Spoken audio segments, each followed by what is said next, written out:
murakoze. Jewe nitagira ubishaka Boniface aka B Face on the floor.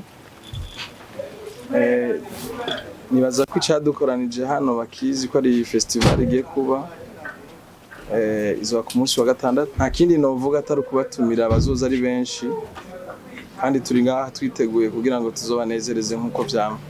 Murakoze cyane. Nitwa Double J once again, Bad Boy Killer, cyangwa imite ntagaso.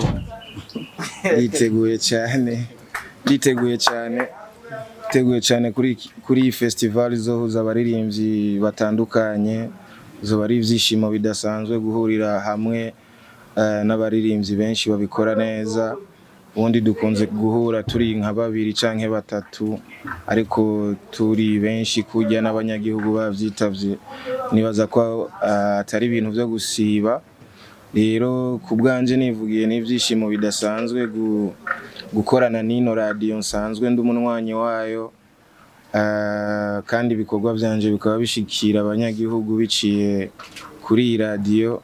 Rero n'ivyishimo bidasanzwe gukorana nabo, bazoze bari benshi kudushigikira. Twe turi tayari. Ndiko ndazunguruka hafi igihugu cose nongera nisubiriza, nibaza ko ndi tayari. Ivyo abantu bazoshaka nubwo bazoshaka ko umuntu ahagarara ku mabafle ntangora. So turi tayari. 26 ni kwa gatandatu. Vishu umuziki w'abantu benshi barawuzi, no utarawumenya ndamwifurije kuza kubera ko Black FM iriya festival nibaza ko izoba ari nini cyane kandi ni ya mbere nagira ibibako ni ya mbere niho narindi.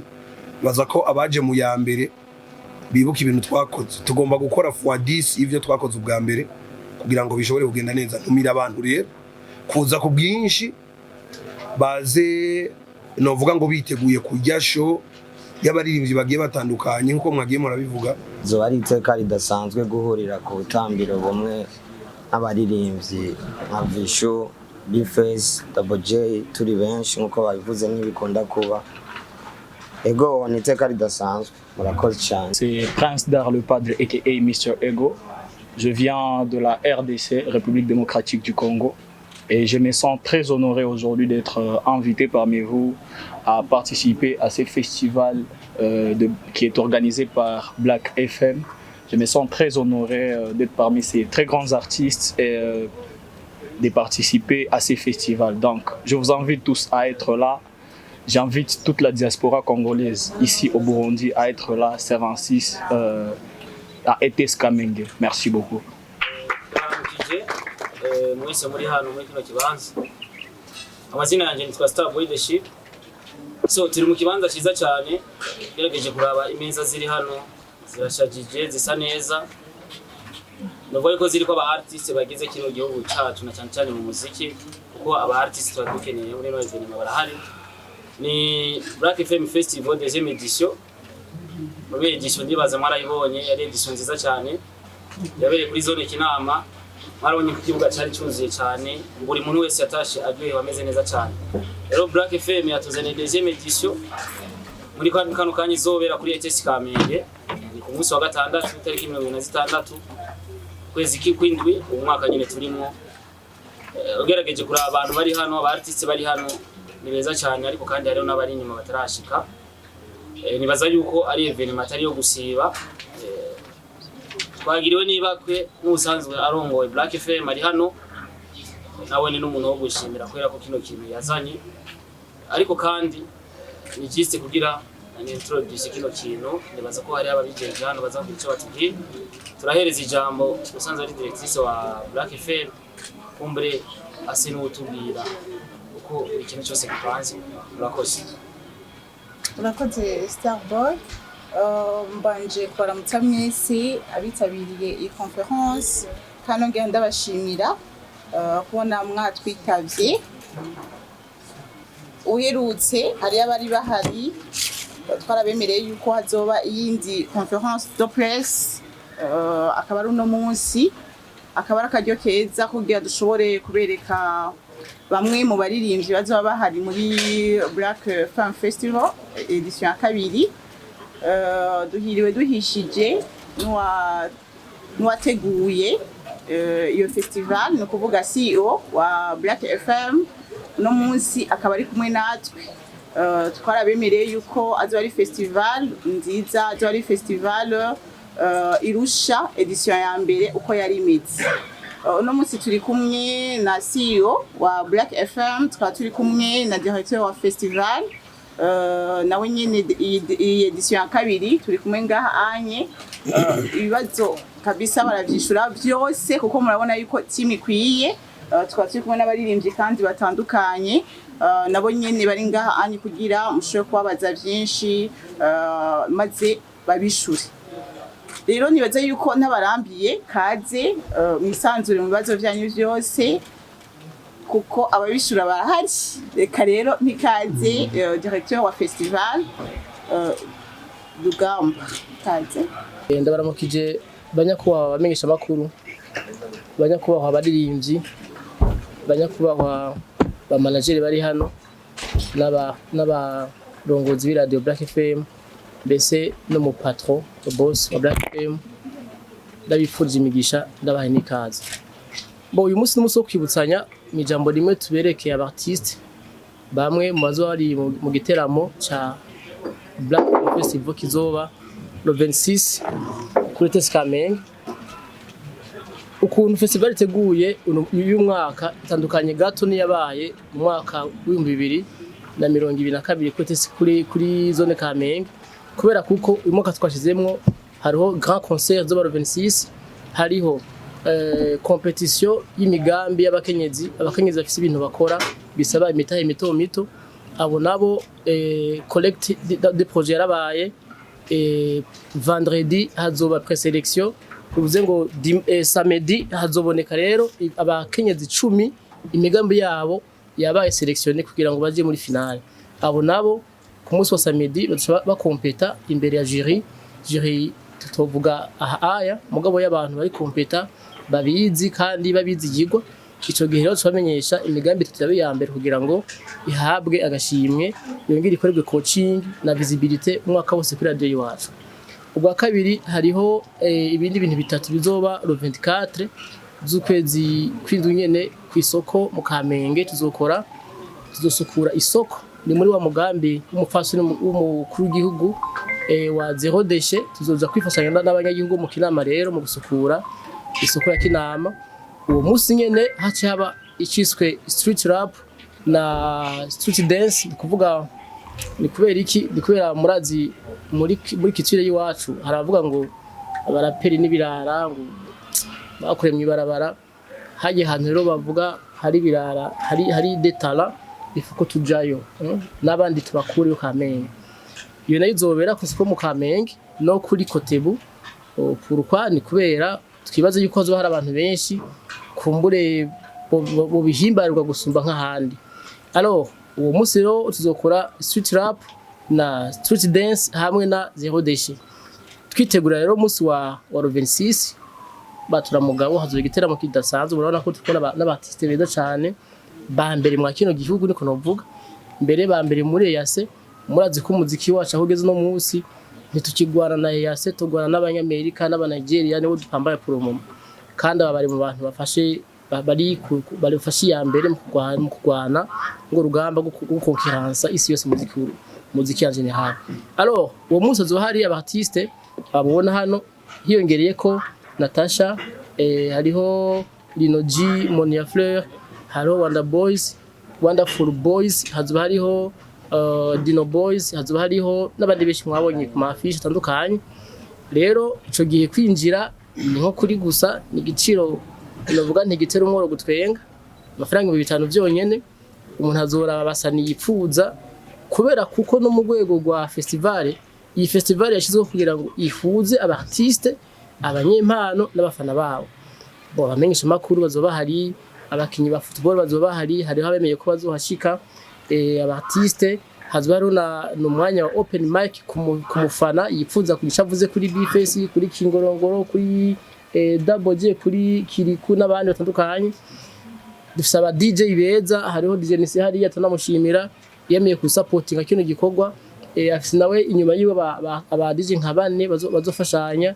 turi kumwe n'umukongole le jeune Zaïrois là-bas ça va donc yaremeye kuza gusapotinga initiative ya Black Film Festival nawe tumushimira tunashimira rero n'aba MC hariho Flavia yaserukiye abandi bari kumwe hariho MC Gaël juste hamwe na Fulgence Mika bose bazoba hariho rero bahoze batwandikira batubaza mbega akabirya naka uyu mwaka kugira ngo muravye aya masura y'abartiste hari strategie twakoresheje yo gukolekta amazina ntabwo narondeye Bface sinarondeye Kiri sinarondeye nde ahubwo twaciye ku ma media yose turondera chaque media duhe abaririmbyi 10 ubona boza muri no festival iwacu ufatika ukuntu wumva imeze rero bacha barapropose amazina kiretse radio etnebe yo nyitaros umwanya abandi bose baraduhaye icyo twakoze twaraba baje kenshi 200 ba mbere ariko turavuga tuti kora ki radio ikuza impano zabizi samwe zikuze na zishasha twekano twakoze twirondere natwe abantu ni bande basa nabibagiranye ni bande umenga ntibo kiretse ka je ntemera ko ija mu underground ndagemera gake ni bande mwe mwita underground twoza n'abasumuzi turakoresha ubwenge bw'iwacu rero turabatora kumbera muzobona mu cemo wawe no kumafisha ntarandiriye rero nagira nshimire amamedia yadufashije gupambana mu kumenyesha igiteramo nta munyamahanga ari mu kiretse ujya mwene data bahahijya kidogo naho ateramira Bujumbura gasha yitahira muhira nahijya donc rero nagira nsabe abarundi abanyamahanga bari twerekana imbaraga z'ibintu by'iwacu abartiste bari ready baza kubyivugira twebwe twiteguye kuva kera ibintu byose biri ku murongo amasaha azokurikizwa kuri kwamye abarundi bazoza mu giteramo bazotaha hakiri kare kwidepasa bizoborohera ico kunywa kizoba gihari byo gufungura ni agogo donc isango neturindiriye cishimira directrice namusubiza n'ijambo ryampaye Imana ihezagira abarundi n'abanyamuziki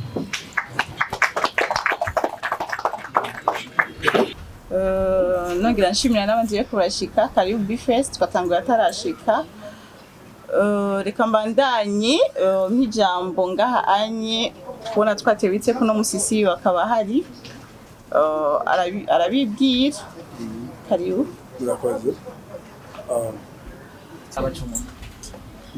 mukomere cyane ku mazina banzi nka DJ Town uyu munsi nkabandi ngaha hama mbaze shimire buri media zose ziri ngaha kuko I believe yuko yabatari mwebwe nituba turi aho tugeze ubu kuko nkuko Dingi yabivuze nta munyamahanga arimwo kugira ngo promoting festival igere kure na believe yo tugeze muri plan yo gukora festival donc abari mu rwego rwo gukuza umuziki ndundi so nongere shimire n'abaririmbyi ku bwabo kuko nibo bafisemo uruhare rukomeye kugira ngo uyu muziki bakomeze bawusunika nubwo bitaba byoroshe rero buri muntu wese ndamushimira ari ngaha abyishi yabivuze Dingi igihari a festival ya mbere mwarayibonye ukuntu yaginze hari huzuye nico gituma twagerageje duhiga handi hantu hagutse kugira ngo buri mwana wese wo mu Burundi ico gihe azove hanezerewe arose umuziki ashaka murabona bari ngaha abandi nabo bafatiriwe ariko igihari nuko twebwe twipanze 5 kuri 5 kugira ngo tubashikirize ibyo dushoboye nabo babahe ibyo bashoboye kuko nkuko Dingi yabivuze no kuba pikinga twarebye abantu bariko barakora kuko umukozi arangwa n'akazi rero mu gihe bafise akazi kari mu gikoni bategezwa gushikiriza kuba fans babo why not reka tukibakorere hanyuma namwe babahereze ibyo babakorera so ndo bico fise cyari cyo kandi namwe murakoze tumukomera amashi the boss kubera ko bibaza ko bana artiste bari hano nta numwakwiriye kuragwa ku mafaranga 5,000 bisiguri aba artiste barabonye yabo boss aravuga ati kumbure bwira buri murundi wese abone bana ba artiste reka ngabanye igiciro nico gituma twongera andi mashi arayako so muri kano kanya tugira duhereze ijambo mu artiste no kuba yuko bazogaragara muri kino giteramo n'aba artiste beza cyane n'aba artiste ugerageje kuraba n'indirimbo bafise muri kano kanya zira trend ndetse na performance zabo mwazibonye mwe mukunda gupostinga ku YouTube channel amaviews turayabona sigura ko n'uwo munsi tuzoba duhari kugira dushigikire murakoze Cheba nitagira ubishaka Boniface aka Bface on the floor nibaza ko icyadukoranije hano bakizi ko ari festival igiye kuba izoba ku munsi wa gatandatu nta kindi novuga atari kubatumira abazoza ari benshi kandi turi ngaha twiteguye kugira ngo tuzobanezereze nk'uko vyama murakoze cyane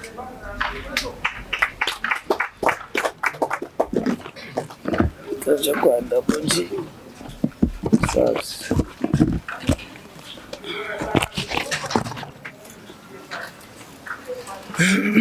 Yo, nitwa Double J once again. Bad Boy Killer. Cyangwa mwite Ntagaso. Yiteguye cyane kuri iyi festival izohuza abaririmbyi batandukanye.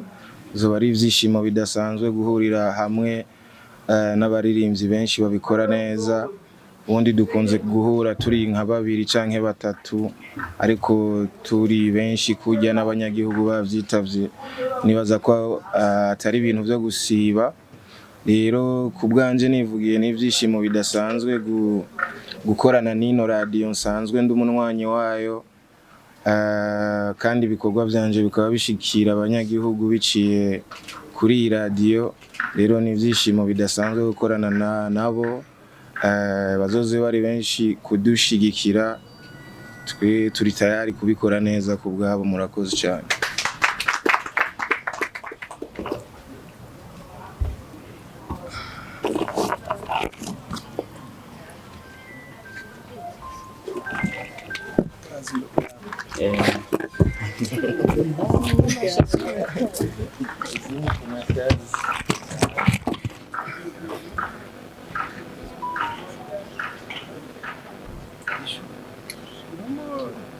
Karibu Vishu, umwanya wawe, karibu cyane.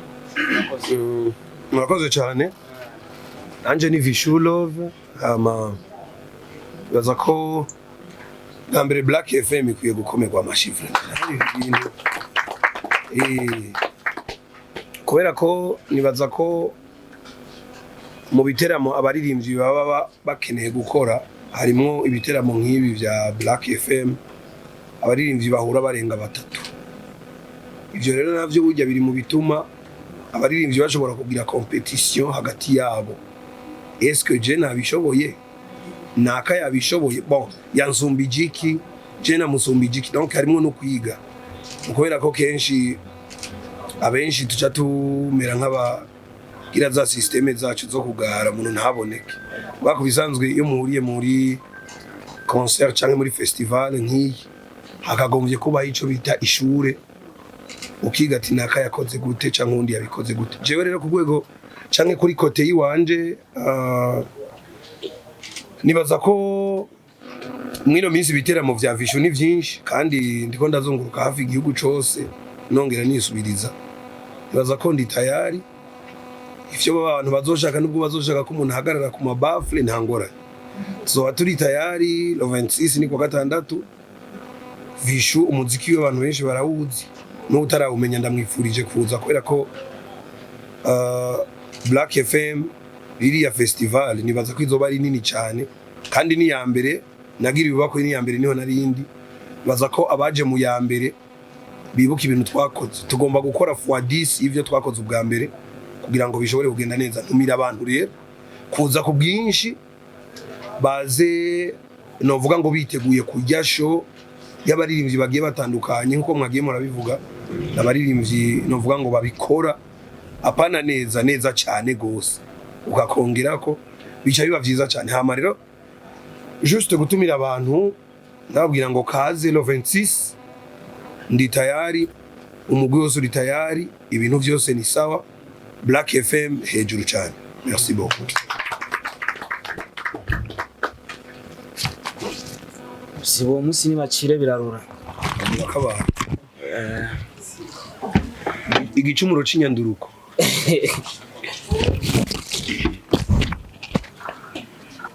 Yambo naje nitwa Kiriko Akin. Nibaza ko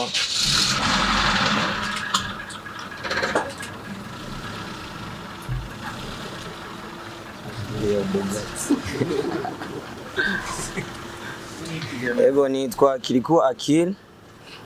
Nibaza ko byinshi bagenzi banje tuzoba turi kumwe babivuze ariko nanje kuri kote yanje azoba ari iteka ridasanzwe guhurira ku butambiro bumwe n'abaririmbyi nka Vishu, Bface, Double J turi benshi nkuko babivuze n'ibikunda kuba. Ego ni iteka ridasanzwe, murakoze cyane. Tumusikilize mwananzambi hapa.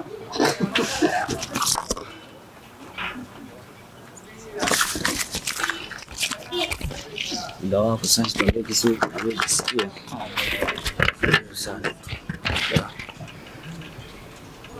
Ok, merci beaucoup. Moi, c'est Prince Dar le Padre, a.k.a. Mr. Ego. Je viens de la RDC, République démocratique du Congo. Et je me sens très honoré aujourd'hui d'être invité parmi vous à participer à ce festival qui est organisé par Black FM. Je me sens très honoré d'être parmi ces très grands artistes et de participer à ces festivals. Donc, je vous invite tous à être là. J'invite toute la diaspora congolaise ici au Burundi à être là, 76 à ETS Kamenge. Merci beaucoup.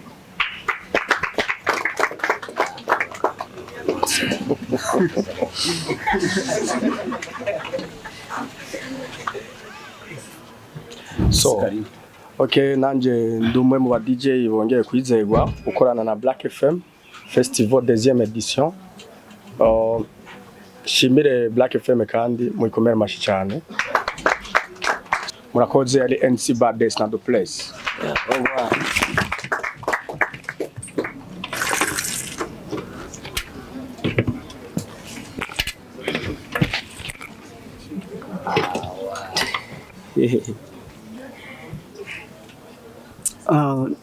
Nitwa Petit Dani. Ku nshuro ya mbere ni byishimo ntangere kubona Black FM yakoze ibindi bintu si bya bose. Nashaka mu ikomera amashi hamwe na sike mu ikomera amashi. Na byinshi bise novuga no kubatumira kuri uwo munsi le 26 samedi kuri ETS Kamenge turyoherwe nkuko bya murakoze. Okay. Eka nanje profite gatonya kwira ko nanje ujya nanje ntahari ko umunsi nanje hari gihe hogira akabazo. Turafise company to Glamour Ladies. Tuzoba tujeje protocol kuri uwo munsi. Protocol nziza cyane. Dusanga dufise n'ibindi bisata dusanga dukora video vixen professional. Turamaze kugaragara mu ndirimbo nyinshi zitandukanye z'aba artiste bani wacu ndetse no hanze y'igihugu. Umuririmbyi kuva muri WCB hari umukobwa yavuye iwacu yabonetse no mu gihugu cy'u Rwanda. Ibyo byose ni ibikorwa turimo bisigura ko Black FM yatwizeye gukorana nabo. Nibaza ko bizogenda neza kuri uwo munsi. Hazoba ari protocol nziza cyane. Umuntu wese azoza kuri uwo munsi arahawe ikaze. Protocol azoba ari nziza cyane. Babakobwa b'abarundi kazi beza cyane bazoba bahari. Turafise n'ibindi dukora mu dukeneye muzo dusanga ku mbuga zacu kugira dushobore gukorana namwe. So tubakomera amashi rero ko buri muntu wese yafashe umwanya wo kuganira hano. Kumbe dushobore guhereza umwanya bamenyesha makuru n'abanditsi bari muri kino kibanza bashobore kubaza ibibazo bitandukanye. Ibibazo tuza kubaza biza kuba byerekeranye na bino mubona hano cyanye ino Black FM Festival deuxième édition. Bitandukanye n'ivyaheze tuvyihorere tubaze kubijanye n'ibi. Turabaza ibibazo bitatu, amadeni niba bisubiza abandi baraza kubaza bitatu kugira niba vyibagire. Umwanya n'uwanyu.